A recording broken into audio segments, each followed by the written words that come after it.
నమస్తే welcome to our channel. ప్రస్తుతం మనతో కోయ గురూజీ పి బ్రహ్మం రాజు గారు ఉన్నారు. వారితో మాట్లాడదాం. నమస్కారం అండి. నమస్కారం. ఫిబ్రవరి నెలలో ద్వాదశ రాశులకి మాస ఫలితాలు అంటే 1 నుంచి 15వ తారీఖు వరకు వారి ఫలితాలు ఎలా ఉన్నాయి అనే క్రమంలో వృషభ రాశి వారికి ఎలా ఉంది, వారు పాటించాల్సిన పరిహారాల గురించి చెప్పండి. ఓం నమ శివాయ. ఓం శ్రీ మాత్రే నమః. అయితే ఈ ఫిబ్రవరి నెలలో 1 తారీఖు నుంచి 15వ తారీఖు వరకు వృషభ రాశి గల వాళ్ళు వీళ్ళ ఆలోచనలు, నడవడికలు, ప్రయత్నాలు ఎలా ఉంటాయంటే రేపు జరగబోయేదానికి ఈరోజు ముందే గొడుగు తయారు చేసుకునే విధానాలు ఉంటాయి తెలివితేటలు. కానీ ఆ తెలివితేటలు ఉన్నంత మాత్రానికే కాదు, వాళ్ళు చేస్తున్న ప్రతి ఒక్క పనిలో ఒక పరమార్థం అనేది ఉంటుంది. ఆ పరమార్థాన్ని ఎత్తుక్కుంటే మనకి ఎటువంటి సమస్యలు అనేది ఉండవు. అయితే ముఖ్యంగా ఈ వృషభ రాశి గల వాళ్ళ సమస్యలు ఎలా ఉంటాయంటే కోర్టు సమస్యలు ఎక్కువగా బాధపడుతుంటారు. భార్య భర్తలు కావచ్చు, లేదంటే ఇంట్లో కుటుంబంలో సమస్యలు కావచ్చు, వ్యవసాయంగా సంబంధించినవి కావచ్చు, ఆస్తి తగాదులు, గొడవలు కావచ్చు. వీళ్ళు ఎన్నిసార్లు తిరిగి తిరిగి ఇబ్బంది పడుతూనే ఉంటారు. ఈ రాశి గల వాళ్ళు వాళ్ళకి అనుకున్నంత సంతోషత ఉండదు, కుటుంబంలో మనశ్శాంతి ఉండదు. తర్వాత వీళ్ళు ఏ పని చేసినా కూడా కలిసి రాదు. కొద్ది రోజులుగా గత సంవత్సరంలో నరక వేదన పడి ఉంటారు. ఈ సంవత్సరంలో సంపూర్ణమైన భవిష్యత్తు ఉంది. ఈ సంవత్సరంలో వాళ్ళకి మంచి అమృత గడియలు ఉన్నాయి. ఈ అమృత గడియల్లో ఏర్పాటు చేయడానికి ఈ వృషభ రాశి గల వాళ్ళ విధానంలో మొదటిది ఆదాయం అనేది తక్కువగా ఉంటుంది.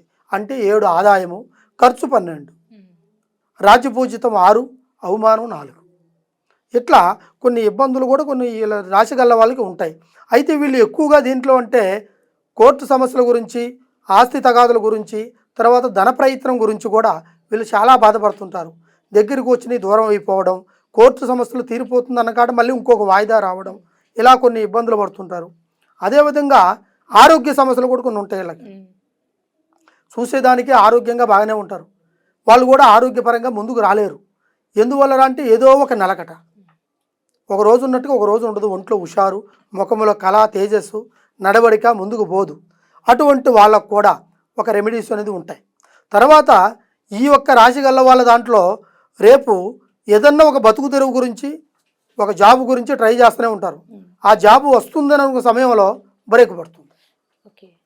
తర్వాత ఆ జాబ్ను మళ్ళీ ఏదో విధంగా చేయాలనుకుంటారు. కానీ మనము ఆశపడవచ్చు, అతాశపడకూడదు. వచ్చిన జాబ్ని అది కొద్దిగా శాలరీ అయినా సరే నువ్వు సాధించుకుంటూ ఇంకొక మెట్టు నీ టాలెంట్ను చూపించే దానివల్ల అవతల మెట్టు ఎక్కగలుగుతావు. అలాగని నువ్వు కాదనుకోకుండా నీ ఇష్టం వచ్చినట్టుగా ప్రయత్నిస్తే దానివల్ల ఏమవుతుందంటే మనకు వచ్చే అవకాశాలన్నీ దూరం అయిపోతాయి. అప్పుడు నువ్వు ఎత్తుక్కున్నా కూడా రాదు. వచ్చిన అవకాశాన్ని మనం పోగొట్టుకోకూడదు. అదేవిధంగా కుటుంబ పరంగా, భార్య భర్తల పరంగా కూడా కొన్ని సమస్యలు ఉంటాయి. అటువంటి వాళ్ళకు కానీ లేదు నరదిష్టి ప్రయోగం వల్ల కొన్ని ఇబ్బంది పడుతుంటారు వృషభ రాశి గల వాళ్ళు. ఈ నరదిష్టి వల్ల కూడా వాళ్ళు ఏ పని దినచర్య రోజు చేసుకునే ప్రక్రియతో కూడా వాళ్ళకి మనశ్శాంతి ఉండదు. ఇది చేద్దామా వద్దులే, ఇది చేయిస్తే మనకు అవుతుందో కాదో అని ఒక అనుమానంతో పాటించే వాళ్ళు కూడా ఉంటారు. వాళ్ళకు కూడా సరైన పద్ధతి ప్రకారం ముఖ్యంగా ఇటువంటి ప్రాబ్లం ఉన్న వాళ్ళకి, ఈ ప్రాబ్లాలు ఉన్న వాళ్ళకి ఏంటంటే దీనికి మిరియాలు, లవంగాలు, తర్వాత నల్ల నువ్వులు, నల్ల నువ్వులు తీసుకొని దీనికి నరదిష్టి వశీకరణ సంజయం అంటారు. వాటిని తెప్పించుకొని దాన్ని ముడుపు కట్టాలి. ముడుపు కట్టి అది ఇంట్లో ఈశాన్య మూలలో పెట్టుకోవాలి. ఈశాన్య మూలలో పెడితే ఎటువంటి చెడు ప్రభావకైనా సరే ఈ నరదిష్టి ఉన్న వాళ్ళకి ఈ ఉద్యోగ రీతిలో కానీ, ఇటు కుటుంబ సమస్యల్లో కానీ, ఆరోగ్య సమస్యల్లో ఉన్న వాళ్ళకు కూడా కొంతవరకు మెరుగు కనబడే అవకాశాలు ఉన్నాయి. అది కూడా 3 వారాల పాటు ఉంచాలి. దాన్ని 3 వారాల తర్వాత దాన్ని తీసి ఒక ఎర్రగుడ్డలో కట్టి దాన్ని ఒక సింహద్వారానికి కట్టాలి. సింహద్వారానికి కడితే ఖచ్చితంగా మీకు రాబోయే బయట నుంచి వచ్చే నెగిటివ్ ఎనర్జీ కూడా అవి లోపలికి రావు, అవి బయటికి వెళ్ళిపోతుంటాయి. ఆ సంజీవ ఇంపార్టెంట్. ఈ మిరియాలు, ఈ లవంగాలు, ఈ నల్ల నువ్వులన్నీ మనకి ఎక్కడైనా దొరుకుతాయి. కానీ ఈ సంజీవం అనేది దొరికేది కష్టం. అది పాపికొండలలో దొరుకుతుంది. పాపికొండలు అవి మా లాంటి స్వాముల దగ్గర దొరుకుతాయి. అవి ప్రాణం ఉన్న సంజీవుల మాదిరిగా ఉంటాయి, కానీ ఏమీ తెలియవు వాటికి. అటువంటి శక్తివంతమైన సంజీవి అది. దాన్ని ఒకసారి తెచ్చిపెట్టుకుంటే సంజీవి వేరు వేరు వేరు ఒక చెట్టు నుంచి వచ్చి వేరు, అది భూమి లోకల నుంచి వస్తుంది. పైనుంచి వచ్చే కొమ్మ కాదు, ఆకు కాదు, పండు కాదు. చెట్టు వేరు. భూమిలోంచి వేరు వస్తుంది అనమాట. నుంచి వస్తుంది. ఆ వేరు వల్ల కొన్ని ప్రక్రియల్ని మనం సాధించుకోవచ్చు. దానివల్ల ఏ ప్రయత్నానైనా ఈ వృషభ రాశి గల వాళ్ళు అది కూడా కలపాలి అంటున్నారు. కలపాలి కంపల్సరిగా. అది ఉంటేనే వీటన్నిటికీ బలం ఏర్పడుతుంది. ఇప్పుడు మిరియాలు, నల్ల నువ్వులు ఇవన్నీ ఇక్కడ దొరికాయే, కానీ దానికి సంబంధించిందే ఈ నరకోశ సంధివ, ఈ సంజీవని మనం ఏర్పాటు చేసి పెట్టుకుంటే కంపల్సరిగా అక్కడ ఉన్న మనకి ఏ ప్రాబ్లం అయినా కూడా బయట నుంచి వచ్చే నెగిటివ్ ఎనర్జీని కూడా మనం విముక్తి చేయొచ్చు. దానివల్ల ఈ వృషభ రాశి వాళ్ళు ఉద్యోగ రీతిలో కానీ కుటుంబ రీతిలో అన్ని విధాలుగా వీళ్ళు మెరుగ్గా ఉండే అవకాశాలు 100% ఉన్నాయి వీళ్ళకి.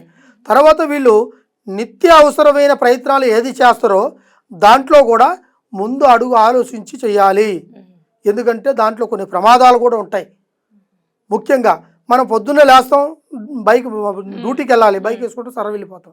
అలాగని మనం కొన్నిటిని మనం మర్చిపోయి చేస్తుంటాం, కొన్నిటిని మరవకుండానే మనం ఆటోమేటిక్గా మనం వెళ్ళిపోతూనే ఉంటాం. కానీ ఒక సెకండ్ ఆగి చూడాలి, అప్పుడే ఆ మృత్యువు ఆ సమయం గండిని దాటిపోతాయి. దాటిపోయినప్పుడు తర్వాత మనం ఎంత దూరం ప్రయాణం చేసినా మనకి ఇబ్బంది ఉండదు. ఆ మృత్యువు దాటినప్పుడు అప్పుడు ఇంట్లో వాళ్ళు ఏదైనా చికాకు జరిగిందంటే, అయ్యో ఫలాని వస్తువుని ఇక్కడ మర్చిపోయి మళ్ళీ వస్తామనుకున్నాడు, ఫోన్ చేశాడు రాకుండా వెళ్ళిపోయాడు, ఈ ప్రమాదం జరిగింది అని ఒక అనుమానాలు బాధలు కలుగుతుంటాయి అన్నమాట. దానికి మనం ఆలోచించుకొని చేయాలి. అప్పుడు కంపల్సరిగా ఆ రెమెడీస్ని వాడితే ఆ వృషభ రాశి గల వాళ్ళు మంచి అవకాశం అనేది ఏర్పడే అవకాశం ఉంది. కంటికి నిద్రపోతారు, మనసుకు శాంతి దొరుకుతుంది, ఉద్యోగంలో అభివృద్ధి పొందే అవకాశం ఉంటుంది. కంపల్సరిగా ఎటువంటి ప్రాబ్లం ఉన్నవాళ్ళు మమ్మల్ని ఒకసారి సంపాదిస్తే కంపల్సరీ దానికి తగ్గ రెమెడీస్ నేను చెప్పి దాన్ని పరిష్కారాన్ని చేసి సంపూర్ణమైన భవిష్యత్తుని మీకు అందిస్తాను. రైట్ అండి. సో ఫిబ్రవరి 1 నుంచి 15వ తారీఖు వరకు వృషభ రాశి వారికి ఎలా ఉంది, అలాగే వారు పాటించాల్సిన పరిహారాలు ఏంటి అనేది చాలా చక్కగా వివరించారండి. ధన్యవాదాలు. నమస్కారం.